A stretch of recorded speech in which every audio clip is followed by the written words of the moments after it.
Baik, terima kasih Anda masih bersama kami di Hot Ekonomi dan kembali kita lanjutkan dialog kita bersama beberapa narasumber yang sudah bergabung. Bu Sri, terkait dengan realisasi stimulus yang masih banyak kendalanya, ternyata baru 50% sampai dengan akhir tahun harus kalau bisa maksimal ini realisasinya. Kira-kira menurut Anda strategi apa yang harus dilakukan oleh pemerintah agar realisasi stimulus ini bisa benar-benar dirasakan oleh masyarakat? Begitu, Bu.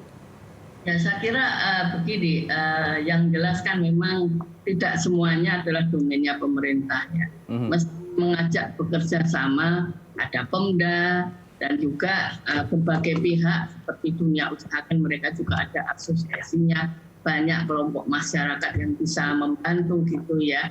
Seperti misalkan tadi ya, sekarang stimulus UMKM itu kan saya tahu UMKM juga, saya ketemu beberapa nggak tahu bahwa mereka bisa mendapatkan program stimulus yang 2,4 juta itu ya. Jadi ya saya sampaikan, yuk saya kasih juga linknya untuk mendaftar begitu ya. Saya kira itu juga yang paling mudah ya. Tapi juga kalau kita berbicara misalkan yang langsung kepada masyarakat seperti dana desa ya. Maksudnya dalam memanfaatkan dana desa supaya semaksimal mungkin, karena itu penting sekali bagi Indonesia ya. Itu juga bisa ya kita membantu, termasuk masyarakat desa diberi support oleh LSM ataupun juga mahasiswa yang berada di sana. Maksud saya adalah tentu saja pemerintah ini saya percaya sudah melakukan yang terbaik ya, berusaha. Tapi kan seperti tadi juga disampaikan, kemampuan pemerintah untuk mengcover semuanya juga tidak mungkin, termasuk Pemda mesti dilibatkan ya, termasuk masyarakat, karena memang tergantung pada akhirnya beberapa pada masyarakat, meskipun beberapa saya tahu juga yang saya dengar seperti tadi kesehatan kan juga sebenarnya saya baca seperti rumah sakit beberapa kesulitan untuk mendapatkan pembayaran dananya. Saya tidak tahu lah ya persisnya seperti apa. Nah, itu kan juga kalau misalkan proses verifikasi pembayaran dana itu cepat kan juga akan membuat kemudian proses implementasinya disbursement dana yang ada itu juga bisa lebih baik, karena yang saya baca itu adalah nampaknya tidak mudah juga untuk mendapatkan pembayaran dana meskipun sudah melakukan berbagai katakanlah perawatan pada masyarakat yang terkena COVID karena mungkin tidak tahu masalah administrasi yang menghambat, dan ini memang selalu biasanya menjadi tantangan bagi Indonesia. Oke, baik. Kita juga sudah tersambung dengan Bu Suryani Motik, Wakil Ketua Kadin. Bu Suryani, kita ingin minta tanggapannya terkait dengan kinerja dari Presiden Jokowi dan juga Ma'ruf Amin ini selama 1 tahun ini seperti apa menurut Anda? Terima kasih. Selamat malam. Saya kira begini, tadi sudah dijelaskan oleh Mas Iwantono. Memang Pak Jokowi mencanangkan beberapa program, misalnya peningkatan sumber daya manusia, infrastruktur gitu ya. Kemudian ada percepatan atau mengurangi bottleneck dari perizinan yang ada. Yeah. Kalau kita lihat dari 3 itu, kita harus fair lah melihatnya. Dalam artian begini, ini begitu Pak Jokowi bulan Oktober baru buat program perencanaan masing-masing departemen, kemudian kena COVID gitu.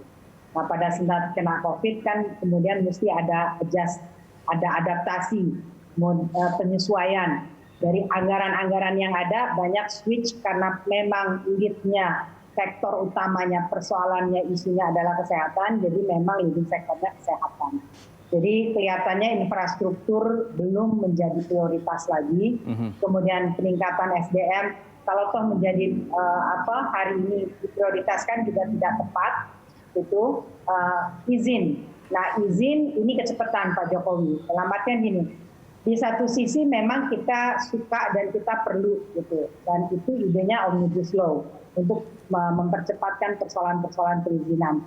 Tapi karena mungkin isunya sekarang kemudian menjadi masalah di masyarakat, di kalangan perguruan tinggi, mahasiswa dan sebagainya, karena proses yang kurang mengakomodir berbagai pihak stakeholders. Nah, niatnya baik, kalau prosesnya juga dijalankan kurang tepat, mungkin ini yang menjadi salah satu isu gitu. Nah, terkait dengan 1 tahun Jokowi karena memang masalah Jokowi Ma'ruf Amin karena masalah utama pandemi, saya setuju sama Pak Iwan. Kita berharap sekali bahwa karena leading sektornya ini di kesehatan, ini untuk mengurangi atau membuat kurva dari pandemi ini menjadi datar, itu kan banyak sekali upaya yang dilakukan. Mohon maaf kalau saya boleh bilang, mulai dari BNPB, kemudian ada PEN, kemudian Pak Luhut yang turun. Ini kan beberapa indikator sebenarnya bahwa ini penanganannya kurang optimal atau kurang efektif. Atau Pak Presiden juga boleh kita bilang nggak puas karena berganti-ganti kan. Gitu. Nah mungkin kita berharap sekali karena kalau memang bisnis ini sangat mengikuti dari pandemi, kecepatan bagaimana menangani pandemi. Semakin cepat kemampuan pemerintah bersama masyarakat juga menangani pandemi ini akan semakin baik, pasti hasilnya buat bisnis. Oke, Bu Suryani, tadi istilah Pak Iwan ini kita seperti mengisi kaleng bocor begitu. Kalau misalnya kita selalu memberikan stimulus, tapi masalah utamanya yaitu pandemi COVID ini belum terselesaikan. Nah, menurut Anda dari 1 tahun ini atau 8 bulan pandemi ini, apa yang kurang maksimal yang dilakukan oleh pemerintah sehingga kita belum tahu pasti kapan pandemi ini akan berakhir? Jujur, no one knows kapan pandemi akan berakhir. Tapi kalau kita belajar dari negara-negara lain, kemampuan mereka membuat kurvanya menjadi datar atau mengurangi. Kita kan kurvanya nih turun naik spike gitu. Belum lagi kalau kita bicara yang dites jumlahnya kurang. Itu kan karena memang tadi timnya itu betul-betul solid, kompak, dan memang kesehatan menjadi panglimanya. Nah, kesehatan menjadi panglima dalam artian begini, kita tahu memang masyarakat kita majemuk, kita nggak bisa menyalahkan hanya pada pemerintah. Tapi kemampuan pemerintah mengkomunikasikan kepada masyarakat, misalnya untuk menjaga jarak, terus menjaganya juga, mengawasinya juga, itu yang kita lihat belum maksimal. Oke, artinya menurut Anda tim yang ada saat ini belum solid? Bukan saya aja, kalau saya lihat misalnya Pak Jokowi juga belum puas, karena misalnya bisa diganti. Pertama kan BNPB, kemudian diganti dengan PEN, kemudian Pak Luhut lagi diminta untuk menangani berapa 9 daerah khusus gitu. Nah itu masyarakat membacanya kan berarti ada ketidakpuasan di pemerintahan sendiri gitu, di Pak Presiden dan di Pak Wapres Presiden. Kita membacanya seperti itu. Ini indikasi-indikasi yang dibaca oleh masyarakat gitu. Nah satu itu, yang kedua, saya ingin menyauti apa yang disampaikan oleh Bu Sri Adiningsih. Ada beberapa misalnya stimulus yang untuk UKM, Bu, niatnya baik, tapi kemungkinan karena kurang dialog atau ini kan stimulus perbaikan pasti peluangnya selalu ada. Misalnya yang 2,4 juta. 2,4 juta itu aturannya diberikan kepada UMKM yang tidak berhutang. Nah, UMKM ini banyak yang punya hutang termasuk hutang cicilan motor. Mereka yang punya cicilan motor nggak boleh. Padahal pada saat keadaan pandemi ini, kalau mereka punya cicilan motor kan harusnya mereka boleh juga dikasih. Karena ini kan bisa membantu mereka juga daripada motornya ditarik. Sehingga misalnya ini motor itu menjadi faktor produksi di UMKM. Nah itu yang saya kira bisa juga dibenahi gitu loh. Selain juga misalnya penyaluran itu bisa melibatkan tidak hanya tadi subsidi bunga tidak hanya perbankan, tapi misalnya BPR, kemudian mengajak juga organisasi-organisasi yang lainnya yang seperti tadi disampaikan, realisasinya itu bisa dilakukan sehingga bisa segera lagi. Ya baik, saya minta tanggapan dari Pak Edi ketika kesehatan menjadi panglima untuk bangkit kembali ekonomi kita, tapi tim untuk penanganan atau pemulihan ekonomi sendiri masih kurang solid di mata para pelaku usaha dan juga masyarakat. Tanggapan Anda Pak Edi?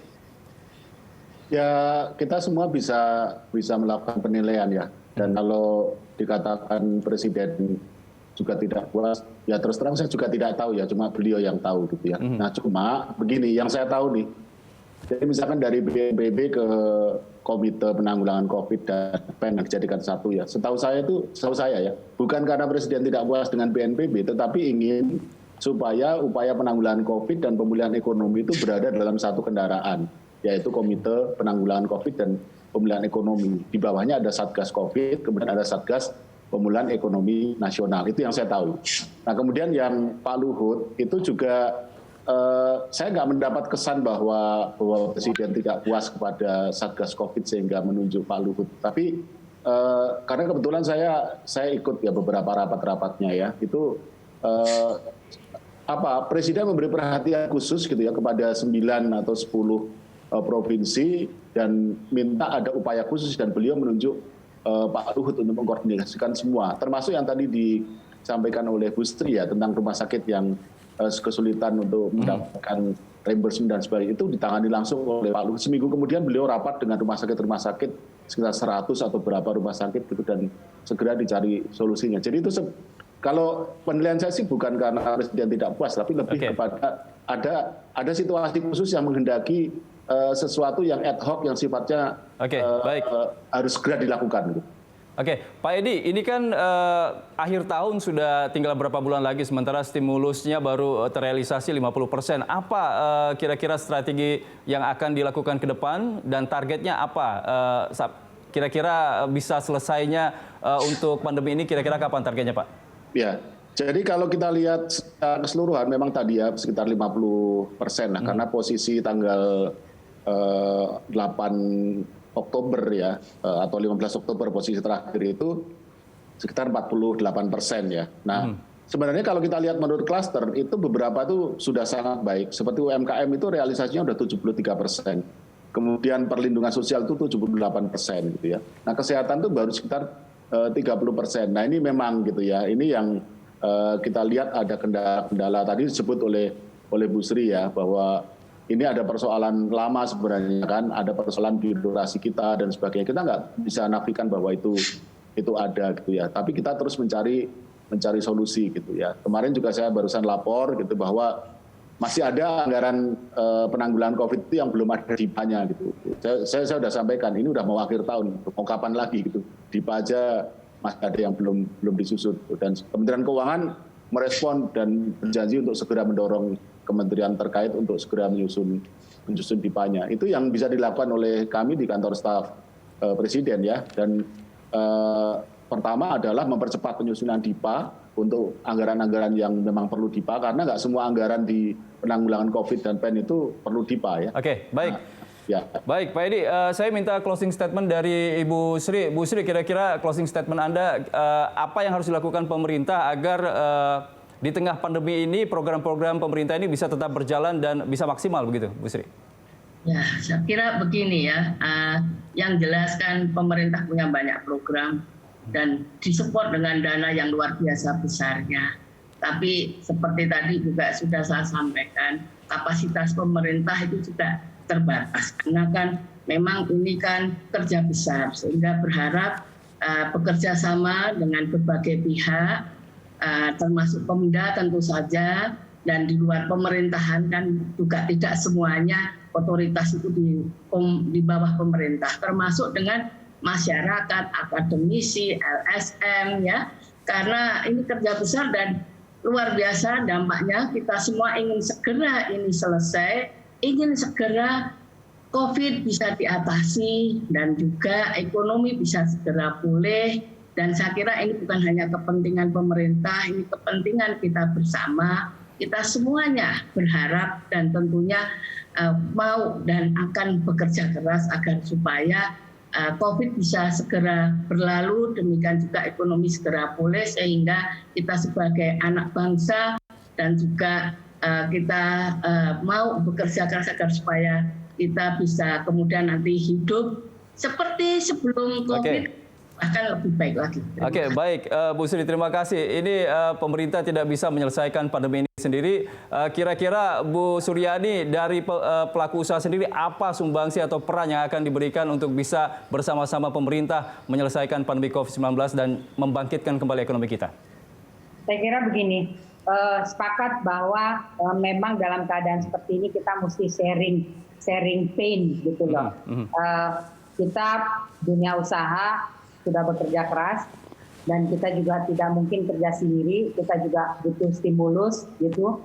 UMKM kemudian memang perlu, ke depan saya kira masih perlu juga bantuan juga dari pemerintah untuk meningkatkan daya beli, tapi di saat yang bersamaan kita juga pengusaha banyak melakukan kerjasama pemerintah membantu mengatasi pandemi ini melalui apakah melalui BNPB, melalui PMI, kebetulan saya sendiri bendahara di PMI, giat-giat bersama, karena kita tahu misalnya di daerah juga dananya kurang, kita juga membantu pemda-pemda di daerah untuk penanganan COVID, bagaimana kita menggerakkan masyarakat bersama, mengedukasi masyarakat, ini juga dilakukan saya kira oleh seluruh komponen masyarakat. Cuma memang kita butuh satu dirjen orkestra supaya ini lebih cepat lagi gitu. Masyarakat saya kira baik dunia usaha yang lainnya bergerak, tapi kalau ada satu harmoni yang baik mungkin akan lebih cepat. Oke, kuncinya menurut para pelaku usaha adalah dirjen atau tim yang solid begitu ya. Baik, terima kasih Bu Suryani, Bu Sri dan juga Pak Edi. Dan juga tadi Pak Iwan sudah bergabung bersama kita. Terima kasih sudah bergabung di Hot Ekonomi. Pemirsa, sampai di sini kebersamaan kita dalam Hot Ekonomi. Anda bisa mengirimkan informasi dan saran ke email kami di redaksi@berita1.tv atau follow kami via Twitter, Facebook, YouTube, dan Instagram. Saya Andra Lesmana mewakili seluruh kerabat kerja yang bertugas undur diri. Terima kasih, sampai jumpa.